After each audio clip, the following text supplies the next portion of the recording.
Aux portes du sud d'Épernay, capitale du Champagne, à Pierry, se dresse ce château du XVIIIe siècle.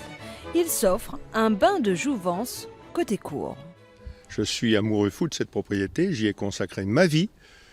Voilà l'aboutissement, il y a quelques mois, vous en avez la priorité, la primeur. Vous voyez, nous avons cet entourage de briques qui sont, avec les porches, les seules caractéristiques champenoises respectées de notre région. Tout est fait à la chaux, dans les règles de l'art. Chaque pierre de soubassement et tout ça a été remise en valeur. Tout cela a été recouvert de ciment et de peinture. Édifié il y a 282 ans, en 1734, par Monseigneur de Chazolles-Beaupré, évêque de Châlons en Champagne, ce château devient sa résidence personnelle et le symbole du village. Monseigneur n'a pas fait il s'est réservé cette propriété, au départ 48 arpents, c'est-à-dire environ 22 hectares, symbolisés par le pigeonnier, reconnaissance du droit seigneurial qui donne à la propriété le titre de château du village. Entrer dans ce château, c'est entrer dans l'histoire du Champagne et celle de Jean-Paul Gobillard. Sa famille vit dans cette propriété depuis 1622. Les 5 premières générations étaient au service des différents propriétaires.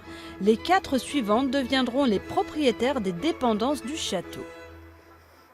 Dans les années 1970, où avec mon papa, nous sommes devenus les 10e propriétaires. Les valets rachètent les maisons de maître. Nous avons mis 280 ans, mais nous y sommes arrivés. Ça fait donc plus de 76 ans que j'ai une passion toujours pour cette propriété, que j'observais, enfant, des toits de nos celliers qui sont vers le parc. Côté jardin, tout est encore à l'identique. Le jardin à l'anglaise avec son dessin originel des pelouses en ailes de papillon, mais aussi le cubri, appelé le ruisseau du Corbeau, qui longe la propriété. À l'intérieur des lieux, tout est meublé et rappelle l'histoire de chaque propriétaire.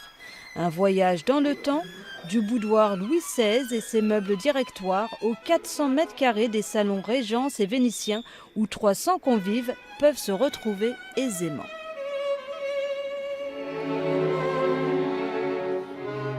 L'architecture côté cour, les ailes à la mansarde, une architecture en U, qui fait que nous ne sommes plus au temps des oubliettes et que lorsque des visiteurs sont laissés à eux-mêmes, ils finissent toujours par se retrouver.